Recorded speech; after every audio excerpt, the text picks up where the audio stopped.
Vous connaissez peut-être Ilena Caille, une jeune Haut-Marnaise très suivie sur les réseaux sociaux et atteinte d'une maladie génétique depuis toute petite. Eh bien, nos équipes ont passé une semaine avec elle. C'est notre feuilleton de la semaine. Une histoire de résilience et d'espoir signée Marion Vigreux et Sandra Julien.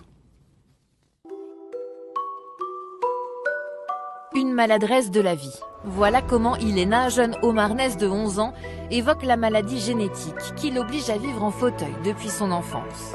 Toute cette semaine, nous vous faisons découvrir son quotidien, ses obligations de soins, très lourdes, mais aussi ses espoirs et ses projets. Car vous allez le voir, pour cette jeune fille, le handicap n'est pas une fatalité.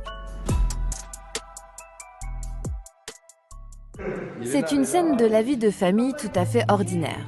Un retour d'école et une jeune ado qui consulte son portable et fait le bilan de sa matinée avec ses parents, Stéphanie et Jonathan. Tu as eu quoi d'autre? Tu as eu maths? On a eu le contrôle et on a... À l'école, comme à la maison, Ilena est vive et volontaire. Et c'est à la maternité de Chaumont qu'elle voit le jour le 1er avril 2011. C'est un grand bonheur parce qu'on a une petite fille et papa voulait une petite fille. Donc c'est une grande joie. Bébé, elle se développe sans aucun signe visible de la maladie, jusqu'à la visite des 9 mois et ce verdict à l'issue d'une série d'examens suite à une bronchite. Il y a ce moment où qui bascule votre vie complètement, quoi. C'est l'annonce de la maladie, c'est la façon dont c'est annoncé, c'est comment qu'on va apprendre en fait que du jour au lendemain, la définition que vous pouvez vous faire de votre future vie change complètement en fait. Et c'est ce principe de se dire que le médecin est en face de vous et il vous dit d'une certaine façon posé et très calme, votre fille a une maladie neuromusculaire, ce qu'on appelle une amyotrophie spinale. Et on vous explique grosso modo que votre fille ne marchera jamais, qu'elle peut mourir en dormant, que c'est une maladie qui joue sur les muscles et qu'à l'heure actuelle, il n'y a pas de traitement, quoi. Une annonce terrible qu'il faut intégrer, accepter, un tournant dans leur vie. Je crois qu'à un moment donné, on a des clics.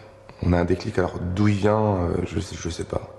Du sourire d'Ilena. Ouais, peut-être. Et de sa volonté. Et on a un déclic qui est assez fort et on se dit, ouais, c'est parti, il faut qu'on change ça. Il faut qu'on s'en serve de ce qui nous arrive et que ça nous nourrisse, nous, pour avancer, en fait. Faut pas qu'on le subisse. Il faut pas qu'on le subisse.